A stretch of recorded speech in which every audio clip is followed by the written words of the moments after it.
must indeed start because we are late and we have a very good panel to discuss these more structural perspectives on the unemployment problems in Europe. And we have Patrick Honohan, who is governor of the Central Bank of Ireland. We have Mann, who now is chief economist at the OECD after many other jobs, which I'm not going to describe. We have Christoph Schmidt, who now is the chairman of the German Council of Economic Experts, so a very important job. And we have Pisani-Ferry, who, after being in Bruegel and many other places, is now General Commissioner of France Strategy. So it is indeed a very good panel to have this discussion. I'll give the floor first to Patrick. Gentlemen and Catherine, 10 minutes, please, in your initial statements. Well, thank you, Vítor, for inviting me to say a few words in this session. I still don't know why you asked me to do it, because it's many years since I talk about structural policies and that, and I almost never speak in public about any of these matters now, which is in itself interesting. It was a good idea. Therefore, I just wanted to, reflecting already in advance, but drawing a little bit on our discussion over the last day and a half, I'm not going to lecture on structural reforms. I'm not going to discuss empirical evidence on cross-country growth. I remember doing that stuff a long time ago, and financial depth, that was the thing. All you needed was financial depth. It was the only thing that would be robust in regressions. Well, then some people got too much financial depth, so that wasn't so good. So I just thought I would just use the time to sort of deconstruct this huge topic and why we talk about this topic at the moment in three dimensions. First of all, I ask, why now? Why are we especially concerned about structural reform now? And I think there are about 6 possible different reasons. And which way you think about it colors the emphasis and focus that you have, and I think it's worth thinking about that. The second point I want to ask are there issues of language and communication that we're not thinking hard enough about in talking about these things as policy advisors, central bankers, policy advisors, and so forth?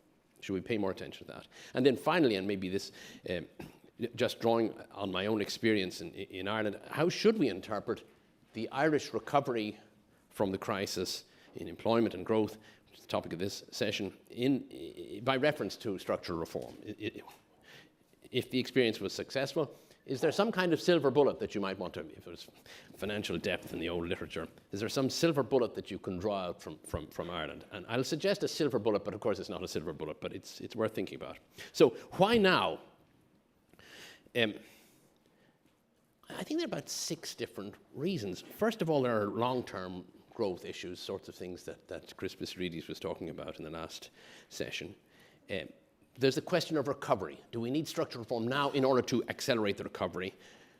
Are we talking about structural reforms now to guard against what people have talked about, the political hysteresis of taking the wrong kinds of structural measures, steps backwards, because there's a crisis, and that could damage the long term?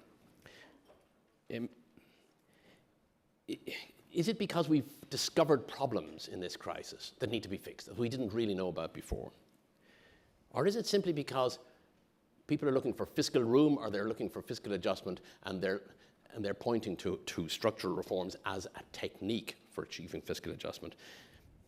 So, long term, never miss the opportunity of a good crisis. That's part of the story.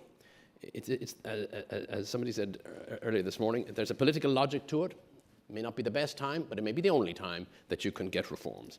And maybe it's even more necessary now in Europe, given the degree to which Europe may have fallen behind on the technological frontier, the convergence of emerging markets, and the impact of that on employment. Well, that's one big area, and I think that's what's inspiring some people to say, now we have an agenda for structural reform, and now the politicians may do something about it. Second one is we need to get out of this recession. We're still, many euro area countries, well below the peak. output or even employment. Will these structural reforms, or will some structural reforms get us out faster? And we had discussions earlier today about, yeah, some of them might and some of them might not. And there are some job-destroying reforms, at least destroying in the short run. A lot of the discussion about whether, for example, employment protection legislation reforms can be associated also with improvements in employment in this kind of conjunctural environment really depend on confidence arguments. And we remember all those arguments about, in the other context of fiscal adjustment, of expansionary fiscal contraction, is there a confidence factor that generates investment growth? I think Mario talked about this in his speech yesterday. The third, and I think quite a different reason for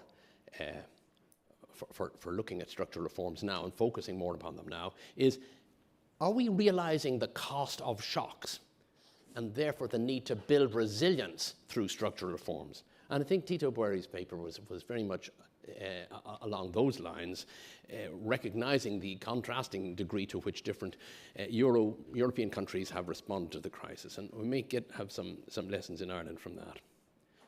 I already mentioned then the fourth one, guarding against damaging anti-reform measures. I think it was well brought out by several speakers, and I think it was Gilles Saint-Paul talked about the political hysteresis, the problem of potentially how you deal with this whole issue of counter-cyclical unemployment benefit trends.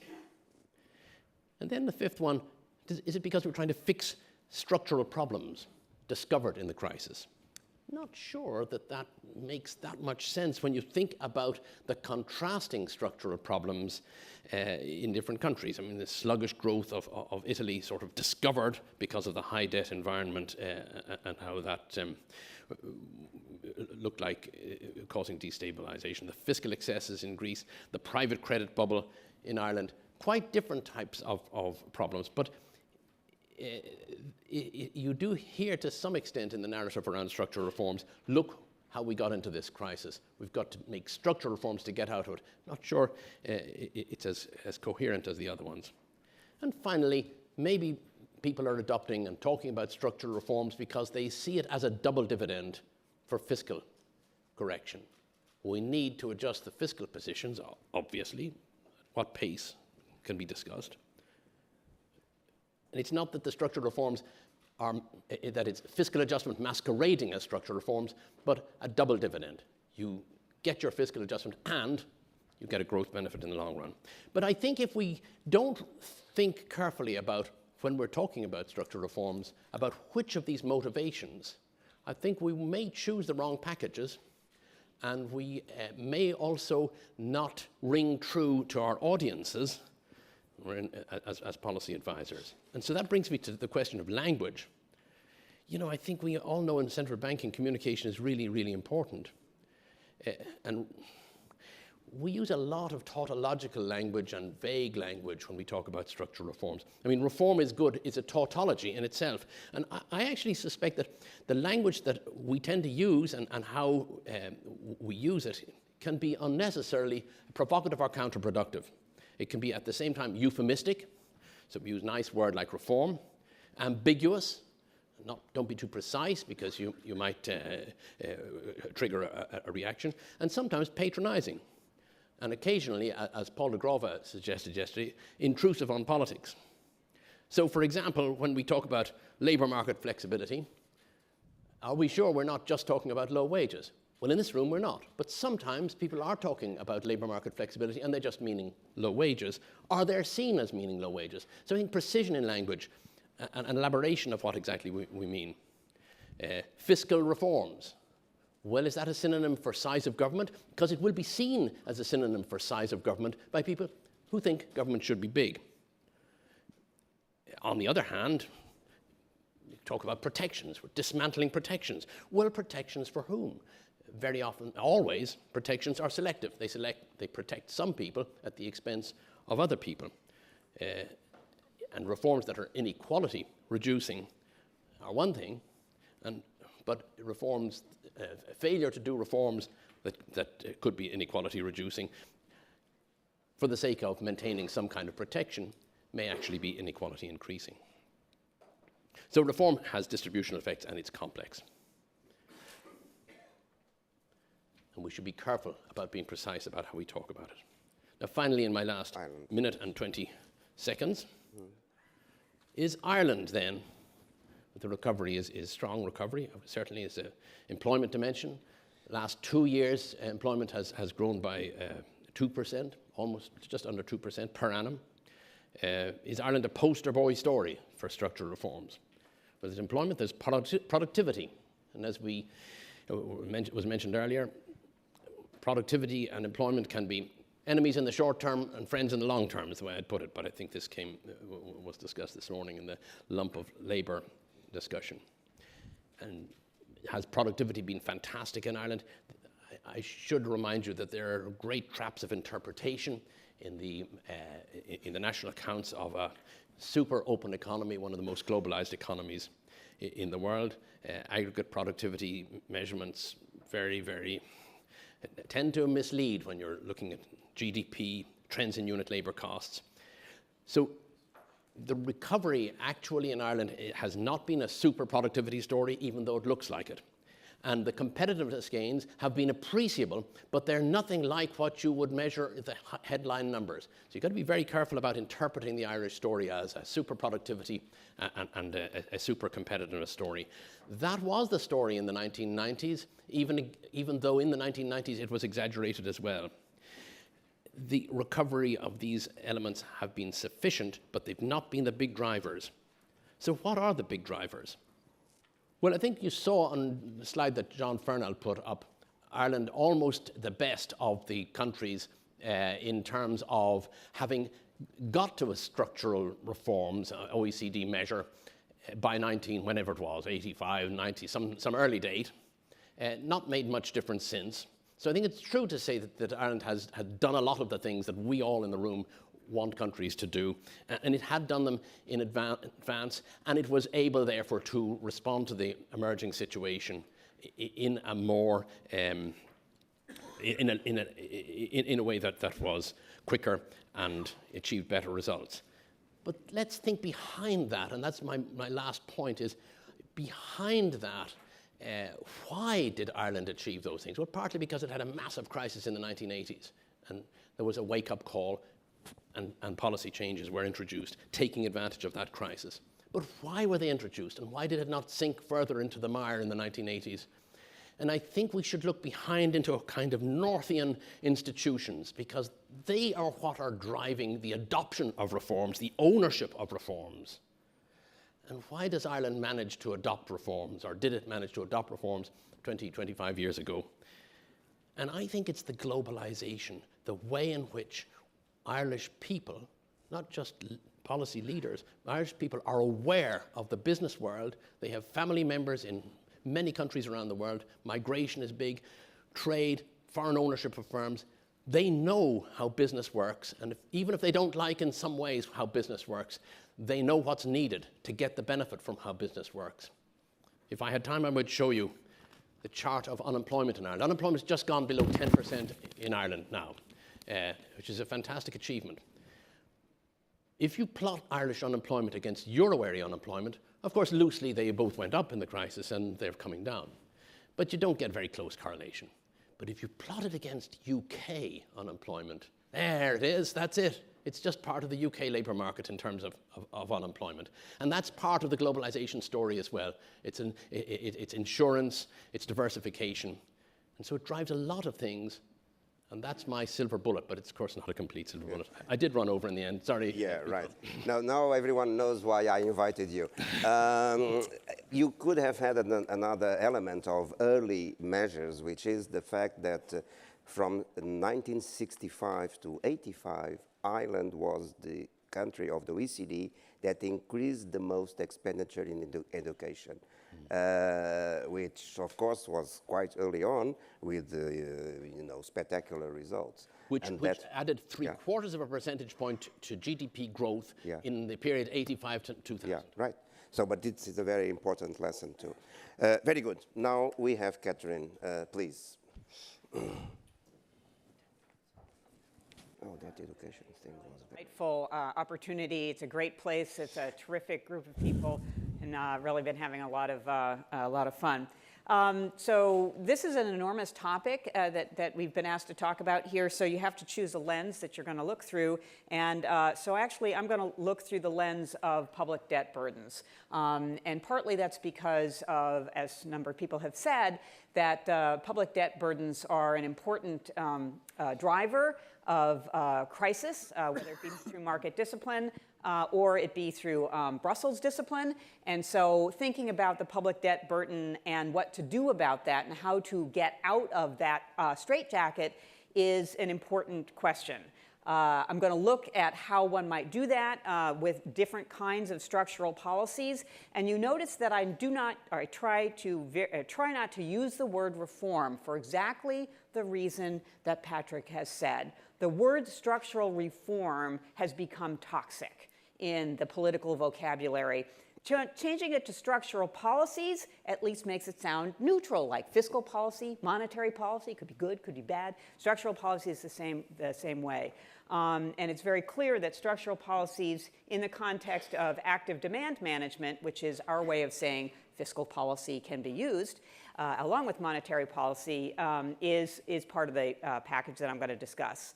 And then finally, I am going to address the issue of structural policy and inequality, which came up in the couple of previous presentations, because there are structural policies that exacerbate inequality, and there are also ones that can be used to ameliorate it.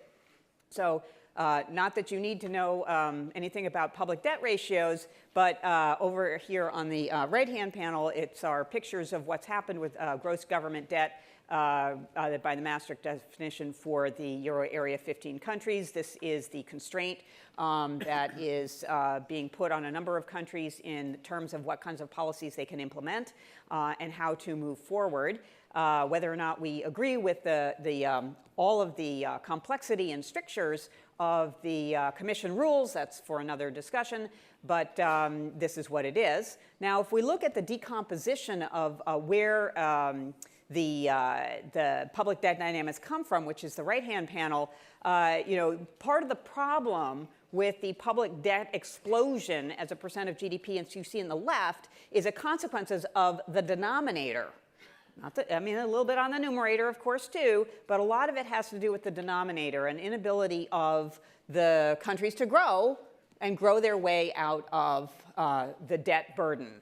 If we look at some work that's been done by a colleague of mine at Brandeis, where I was before I went to the OECD, most recently, George Hall and Tom Sargent look at the debt dynamics for the United States and find that almost all of the periods of time, starting from the Civil War up to the present, how did the US grow out of very large debt burdens? It was through growth, through total factor productivity and growth, not through fiscal consolidation and not through taxation, either actual or by inflation. So growth is the key here.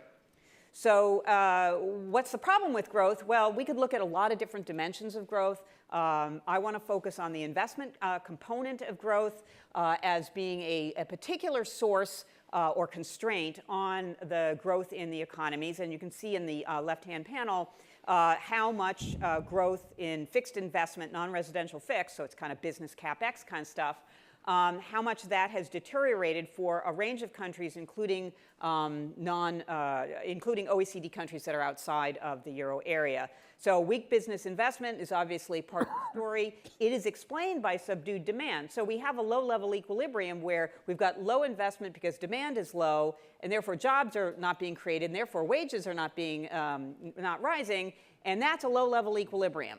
What we want to do is get to the upper-level equilibrium, the high-level equilibrium, where we have higher investment because there's higher aggregate demand, because there's investment, growth, jobs, and wages, consumption, and that demand, higher demand, ratifies the investment that has been undertaken. So we really want to get to that higher-level equilibrium, and how are we going to do it? Well, we have a number of, we have a research, it'll be coming out as part of the Economic Outlook in June, where we really decompose the investment problem into a number of different factors. Policy uncertainty is one of them, and we know what it is in Euro area, and we know what it is in the United States and in other countries as well. There's also restrictive financing conditions matter, but not as much as you might think. Product market regulations are a key constraint on investment based on the work that we've done here. And that the last item there is that public investment, which we've already seen, is an important reason for why there has been overall sluggish investment. The public investment is one of the first things to be cut, even though from a multiplier standpoint, it has some of the highest multipliers. So in keeping with the what did countries choose to consolidate when they had to consolidate their fiscal positions, they tended to choose things that had the highest multipliers, which was not the thing to do, instead of choosing things that they could have cut but didn't. So if we look at what the implication of the low investment is for potential growth, because ultimately potential growth is what's going to repay the debt obligations that were undertaken previously. It's got to be through ultimately in a sustained fashion through potential growth. Let's look at the decomposition of the source of potential output per capita, decomposing it into which is the line over time, as you can see. Decomposing this into where is the decline in potential output coming from. A lot of it is coming from capital per worker, that's the blue. Also, a lot of it is coming from failure or reduction in TFP, at least compared to the 2000s. So wanting to look at both of those things separately. Now on the Juncker plan, this is one strategy to focus on to support a redirect of the public investment problem in Europe. Now, the Juncker plan is not about the money, actually, because it's not a lot of money. The Juncker plan is something about regulatory harmonization and regulatory reduction. And the research that we have on regulatory harmonization, and it's not down to the lowest level, and it's not complete harmonization in regulations, but regulatory harmonization, particularly in the network industries, telecoms, transport, energy, could increase FDI across Euro area borders by about 20%. So that's private sector response to the public sector initiative, not through the money catalytic effect, but through the regulatory harmonization effect. The second reason why the plan offers some benefit is in the confidence building in the animal spirits aspect, in the sense that it creates a common vocabulary. There's not a lot of vocabulary that, just to be honest, that the Germans and the French agree upon. But this is one that is supply for those who believe that the constraints in the Euro area are on the supply side, and demand for those who believe that the constraints are on the demand side. So it's a common vocabulary. In addition, since the Juncker plan is put the money into a pot and then it gets distributed out, it has the potential to target better investments. As opposed to national priorities, these investments have cross-border prioritization, at least in principle. Now, as I say, it's not a lot of money when we come down to it, so these other factors have to be important. And from what we see based on these policy uncertainty variables in our investment equations and the role of collective action in our investment equations, these potentially have more bang for the buck than you might think. Now I'd like to turn to the second problem facing the Euro area in coming to grips with the debt to GDP burden from the denominator's perspective. So we want to get potential output growth up. We talked about investment. The other approach is or other part of the story is to increase TFP. So what do we know about TFP? Well, we know that TFP in aggregate has deteriorated. Looking at very detailed firm-level data, the research that I'm citing here decomposes TFP growth into frontier TFP. Now, these are firms in countries all around the world, actually, not just in the Euro area. So the frontier firms in manufacturing or services, as you can see, the frontier firms are innovating at a very rapid, and in the case of services, for example, an increasing pace. Yeah, there was a little downturn in the Great Recession, but they're back on track. What is not back on track is the diffusion of those frontier innovations to everybody else, which is demonstrated by the center line in red. Now, the gap has opened up in manufacturing, principally opened up in manufacturing after the crisis. But in services, that gap has, from the start of the data series onward, has just continued to rise. So that points us in a direction of looking for constraints in what firms face in terms of what might be their challenges in the diffusion to this to everybody else. So I'm going to talk about two different things in my negative 1 minute. Structural factors are one of the reasons why we do not have diffusion. So you have a bunch of different structural factors on the bottom, and you have a candlestick for individual countries. So at the top of the candlestick, it's how much, like Canada, gets from globalization in terms of being able to grab a hold of the frontier innovations. And then you've got Austria down at the bottom, not getting much benefit from globalization at all, in fact, hardly at all. And then in terms of participation in global value chains, much tighter, but there's still differentiation. A key element of being able to diffuse, we've already heard this, is the ability to reallocate resources. That's what diffusion is all about. John Fernald talked about it. A number of other people have talked about it. Who is able to reallocate the most? Well, Belgium, according to this, it's a reallocation. There's a number of different things inside this pot. And here's Italy, not reallocating much at all. Now, individual countries fit in different places along the candlestick. And the regression coefficient from a difference in difference is that center red dot. Knowledge-based capital, we already heard that also again in the extent to which knowledge-based capital, which is broader than IT, matters. And management, you can see there, again, how do you reorient business processes and workplace practices? It has to do with management. And so some countries have much better managerial capacity to get that diffusion from the frontier, and other ones don't. Okay.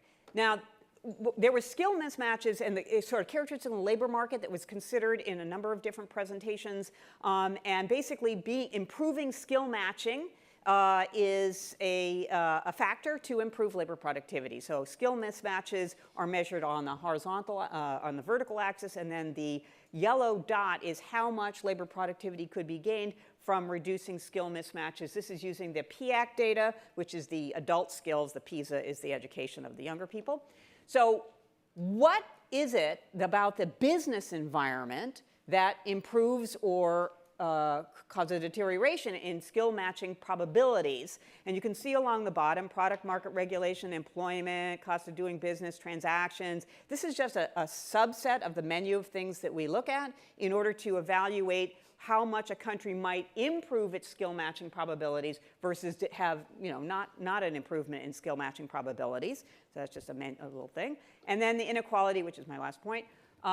Each one of these bars is how much a structural reform affects different levels of income distribution, average, median, lower, and poor, from different kinds of reforms, as you see along the horizontal axis. And most of these structural reforms improve household disposable income, even though wages might get more differentiated.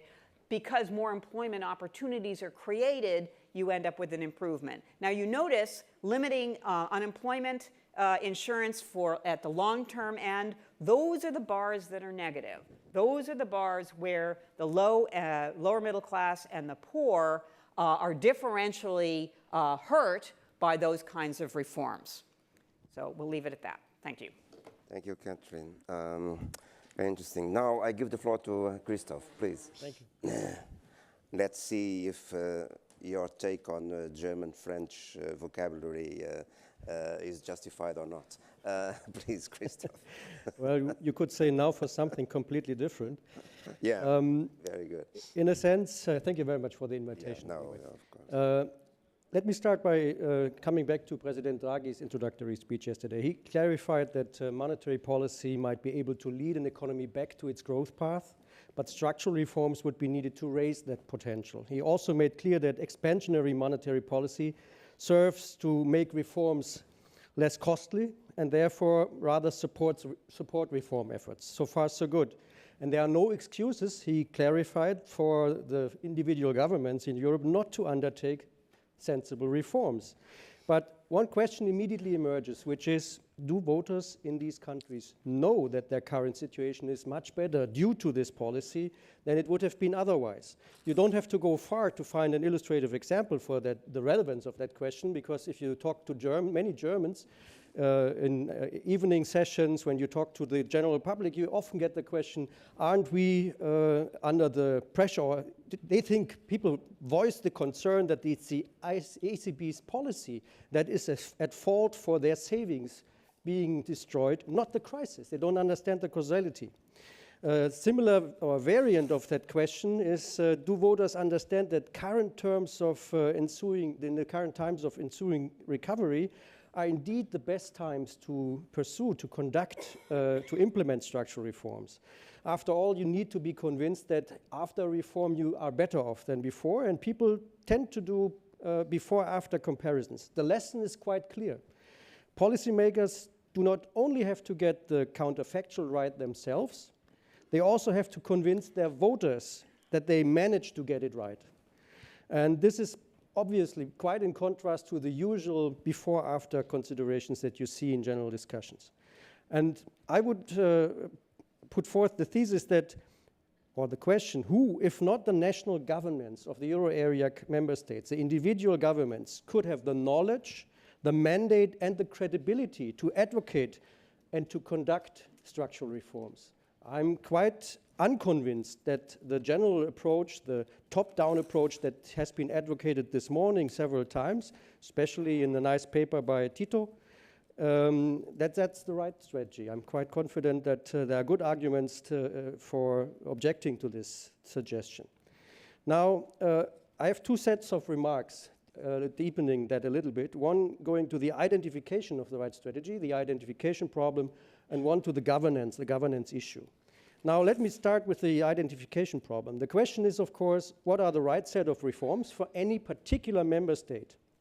And more specifically, one needs to ask who is identifying this right set of reforms and how will they be identified? The introductory remarks yesterday, I come back to that, were giving us two messages, one of which I find very constructive and one of which I think should be qualified. The one that I found very constructive was to define structural reforms in very general terms as basically all sets of reforms lifting the potential growth path, and thereby, by offering this very general definition, wisely avoiding to indicate that the right set of reforms might be the same everywhere. But what was suggested yesterday in these remarks and what was echoed today, a more detailed fashion in Tito's paper, was the suggestion that the German way, especially to extend short-time work arrangements during the downturn, to use lifetime work accounts and overtime accounts and so forth, to cushion the shock, our devices, using devices to reduce hours while retaining the jobs. That might be the preferred strategy for countries hit by a macroeconomic shock. But I would rather qualify that because this strategy of emphasizing adjustment at the internal margin worked for Germany in 2009. It worked well for Germany. But it worked for Germany because the retained jobs became productive again after the shock subsided. German companies in the automotive, the machinery, the chemical industry are those strongly competing on the world markets today as they were before the crisis. We had just simply, as the economy, we had just simply a dose of good luck that the institutional arrangements, which emphasize obviously internal flexibility and the nature of the shock that hit us, were so highly compatible. I don't think that other member states would be well advised if they had pursued only this strategy or the same strategy with the same emphasis on retaining jobs. Let's say in the construction industry in Spain. That obviously wouldn't have made that much sense. And to be frank, I don't think that Germany is so well prepared to a future shock if this shock were to challenge its portfolio. Persistent decline in interest in German cars might not be so easily cushioned. And actually, but that's not the topic today, the German government in the moment does a lot of making this basis for cushioning persistent shocks less viable even. The lesson here is clear, it's prudent, and I think that's one of the big points of Tito's paper that I would support. It's prudent to be prepared for different kinds of shocks, potential shocks, installing elements of internal and external flexibility at the same time. But quite obviously, it's not a matter of maximizing flexibility, having the lowest wages possible or anything of the sort. It's a matter of balance. It's a matter of balancing continuity and flexibility. I'm quite convinced that German workers have high investments in human capital specific to their firms, specific to their sectors, also because employment protection is strong in Germany. Yep. It's always a matter of balance between flexibility and continuity, and that, again, has to be found at the national level best. It can be found best at the national level. What can we learn from the German experience, though? I think we can learn a lot about the process and about things that we have discussed, that were discussed this morning.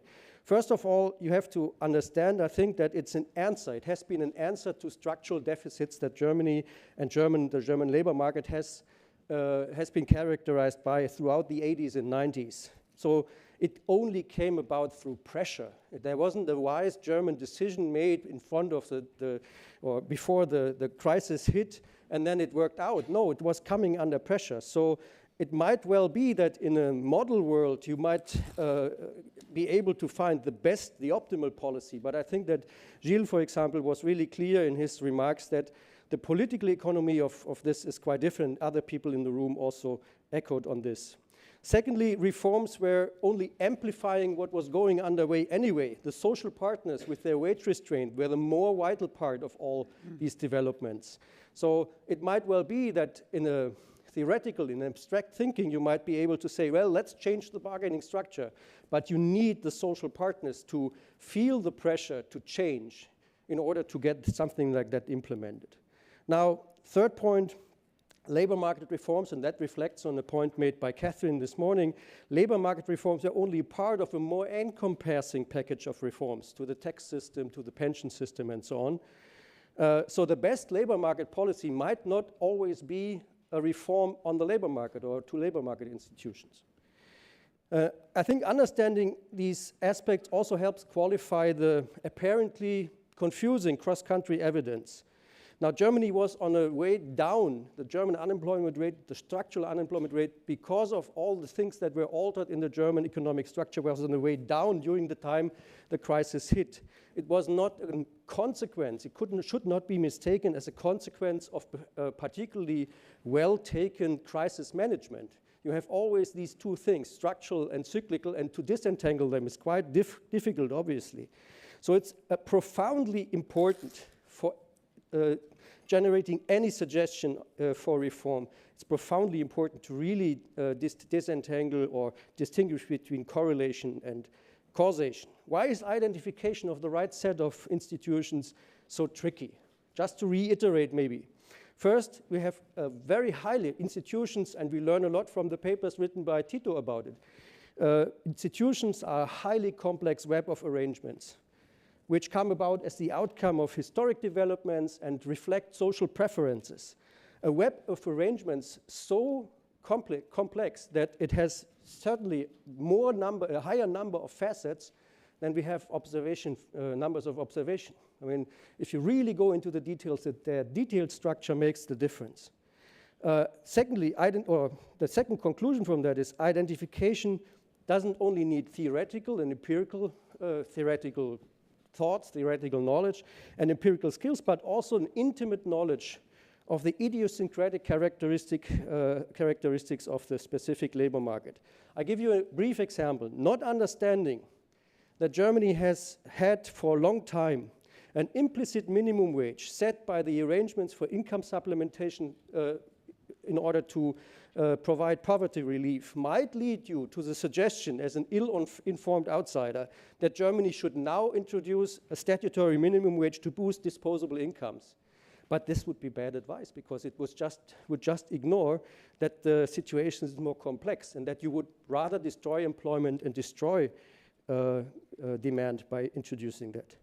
Then, third point and last point on identification, some of the countries we are looking at in the pictures that we have seen are going to a post-Kratochvílovin situation. Now, most of you won't know what I mean with that.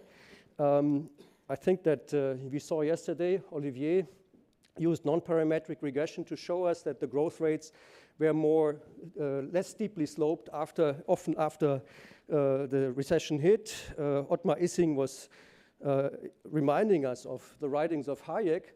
I'm being more simple-minded. I think of the world of sports, and you probably all remember that in the early 80s, late 70s, early 80s, world records were set at a tremendous pace. And nobody epitomizes that more than Jarmila Kratochvílová, the Czech athlete who still holds the 800-meter world record. So if you were asking yourself, are the figures from that time, are they telling us really very sensibly, in a very sensible fashion, something about the way that good nutrition, exercise, and devotion to your sport is leading you to the borderline of human capacity to achieve? You would probably not go to these figures. The same thing with several of the unemployment figures you look at. Basically, it goes back to the point that Marco Buti made and the discussion of Gilles. You would rather not see that as a reflection of the genuine state of the economy, for example, in Greece, to provide sustainable jobs. Rather, you would see the increase in unemployment as a correction toward the state that was genuinely present. So this identification assumption makes a big difference, because if you say before the crisis everything was in order and now we have high unemployment rates, of course you come to the conclusion that it's all a matter of demand and you don't need to, you should not conduct structural reforms at the time being. 3 points about governance, and then I'm through. Yeah. First of all, about the architecture. We are a union of sovereign states according to the setup of the Euro area. We have already many people talking about a democratic deficit in the EU. And at that time, with this high skepticism about the legitimacy of top-down procedures, to introduce something like the European Commission governing, steering labor market reform seems not convincing to me. Secondly, you indicated that there are papers, Tito, that there are papers showing that one might be able to construct common unemployment insurance and things like that in a way that is working not to generate persistent transfers. But we have a good proverb in German saying, no legislative procedure leaves the parliament the same way it goes into the parliament. That means you can construct it in a very nice fashion, but if it's fragile to the setting of the parameters, you don't know what you get. So I think it's a very, very tricky affair. And who, in the end, decides what a reform is? You say, well, you will get benefits because you engage into reform. Who decides what is sufficient to be eligible for support? And actually, why should some countries pay other countries, some countries' taxpayers pay other countries for doing something that benefits them? Last remark, quite a general. Let's step back for a second from the crisis discussion and ask ourselves about the setup of Europe. How should we be able, or how do we want to be able to benefit from our diversity? We benefit from it because the competition of different approaches shows us in the course of time what's working and what's not working. And new challenges will come about. Harmonized imperfect policies are still imperfect, and it's always a difficult thing to find out what works and what doesn't, and having a very harmonized approach might not help in the long run. Thank you.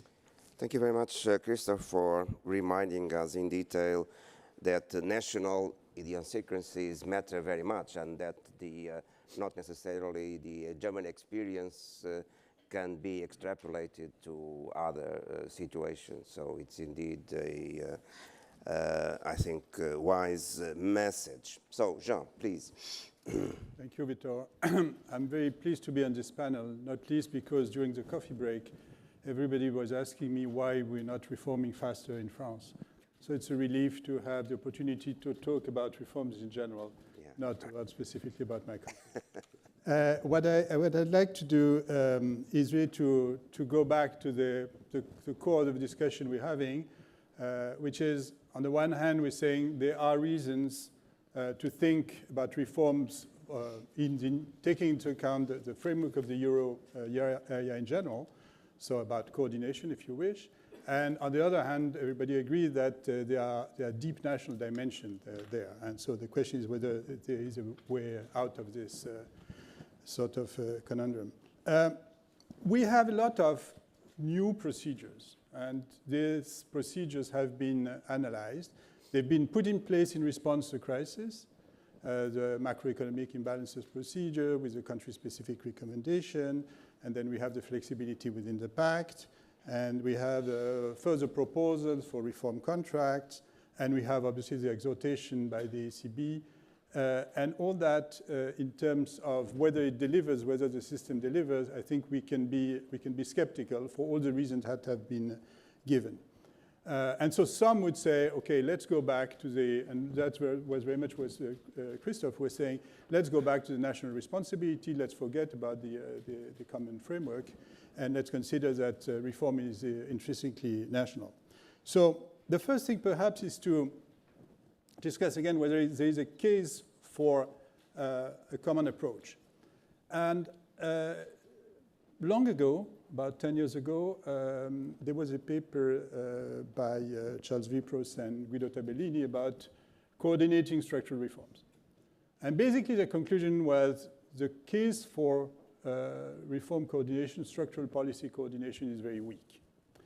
Essentially they were saying these reforms benefit the countries that undertakes reform, and the spillovers, if any, are positive, and they are pecuniary. So there is not a strong case for international coordination. And I think this is basically true, but not in a monetary union. I mean, basically, they were discussing the Lisbon agenda. They were not discussing the situation in monetary union. And I think Mario Draghi put very clear yesterday what are the reasons specific to the monetary union why there is a case for having a euro area-wide approach to these reforms. And this has to do with the functioning, what he calls the resilience of monetary union, which has to do with the internal imbalances, which has to do with the transmission mechanism of monetary policy, which has to do with all what keep the euro area together. And this has to do with the collective benefits from reforms that would enhance the growth potential. And this is particularly relevant in the current context, where there is a recovery and there is a question about the pace and the potential for further growth. So the normal time scales for coordinating reform, which is that if you do some reform and you create some potential, then without the support of monetary policies, the short-term benefits are going to be weaker. So there's a collective action problem. This remains true, but there's more to it. There's a situation in which we're in where there are limits to what you can do with macro policy instruments, so you want in a way structural reforms to supplement. And there is what has to do with the risk of hysteresis that we discussed yesterday. So case is stronger. And I agree with the observation that reforms are generally conducted in bad times, so you may just wait for the next crisis and hope that it will trigger a new wave of reform. But that's not the problem of today. Today we're in a recovery phase. So the incentive for reform coming from the fact that governments are shoulders against the wall is going to diminish. So the question of the day is whether we can actually trigger more reforms in good times. Now, the problem, so that in the one hand we want some more centralization, on the other hand, some more decentralization, and what the way out. I would suggest that what has to do with the coherence between national policy and participation in the monetary union could be decentralized to institutions at national level that would really be the voice for it. We have the example of the fiscal councils. The fiscal council, they were introduced by the treaty, the TSCG, having observed that there are limitations to what can be done top-down. And it's early to say, but my impression is that the fiscal council at national level, they're making a difference. So basically, they are a network of institutions with a similar mandate, but very much part of the national discussion that are actually informing policymakers, informing parliament, informing public opinion about what are realistic forecasts, about what are realistic budget forecasts, in some cases what is a sustainability perspective, in some cases what the cost of new measures that are being introduced. And this is changing the domestic conversation about fiscal policy and sustainability. And the similar approach has been proposed actually by André and Guntram Wolf, or by Agnès and Xavier Rago, about competitiveness council. So to use exactly the same approach and to have at national level bodies that would actually be entrusted with the responsibility of assessing in relative terms.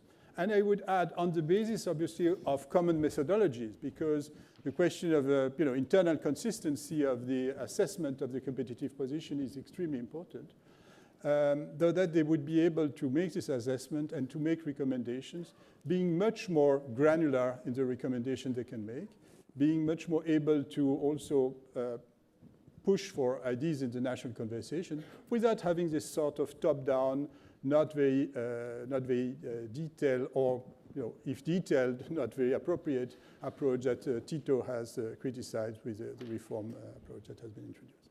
Now, would it be sufficient, or is there a case for more? I think there is a case for more, and I would like to go back to the other idea that the positive conditionality that was proposed in the paper by Tito and Juan. There is a question of the incentive to reform. And this question of the incentive to reform comes from the externality that exist in the context of monetary union. So this has been taken on board with the flexibility within the pact, saying if you do reform, you may have some more leeway in your fiscal adjustment. But that only works for neither for countries which are in a sound fiscal situation, because they don't need it, nor for countries which are in a bad fiscal situation because they don't qualify. There you have to be basically below 3%. So it's a relatively narrow approach. Then there was an approach proposed by, or attributed to Chancellor Merkel, the contract, saying if you reforms, you're going to put forward a program for reform, and we can discuss on this basis, but never said exactly what you would discuss. But this started from, I think, a good observation, which is that it's better to start from what governments can propose, what government can consider appropriate and feasible in a particular context, rather than from the sort of top-down approach of advice from the Commission. The problem was that it very quickly looked like a sort of Troika program light. And for this reason, I think it cannot fly.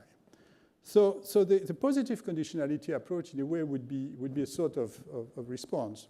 Essentially, that would consist in, and I think there are two ideas in your paper. One is to create a sort of EU scheme, and to say, this is a scheme supported by the EU or the euro area. There is some money attached, and you can qualify. Now, if you don't want to qualify for it, there are conditions. There are local conditions.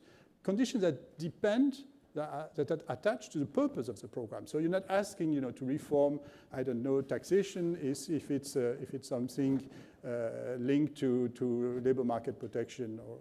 So it has to be very closely linked to the purpose of the program you're putting forward. And the program has to correspond to a common goal, so on which there is a rationale for the EU or the euro area to push for it. Now, you can choose to qualify or not. If you do qualify, you have to fulfill a certain number of conditions. And this is absolutely something that it's impossible to reject, because if you have a program that will favor, I don't know, youth employment, then you don't want countries to apply while at the same time keeping policies that run against the very purpose of the program. So this is difficult to dispute. So I think the scheme of this sort could be used in several fields. Labor market, you could think of fields where there is a common interest in pushing for it. Also for universities, for example, or for various fields. Now, there is another idea in your paper, which is to go to the citizens, as you said. So essentially, that's the suggestion that you would be creating a sort of 20th regime at your area level. So you have the national regime, and you would create a different regime for labor contracts or for whatever, with specific rule, with specific severance payments, etc. And I'm not entirely sure, and I think we need to discuss much further what would be the effect of creating a 20th regime, because it may help reform domestically, or it may have a sort of opposite effect. But I'm sure the first idea of introducing a program with EU support has potential. I'm sure also that to break the taboo that the EU doesn't speak to citizens, it speaks to entities, but never to citizens, also has a potential. And I think this is a good reminder that we do have a very large, in absolute terms, a very large budget in the EU. And that we're using this budget for purposes that have nothing to do with the stated goals of our currently stated goals, our priorities. So we could use this budget to push, to support initiatives that would foster employment, that would foster potential output growth in an incentive way. And I think the potential for that is significant in view of the money there is. So I would say we should just do it. Thank you.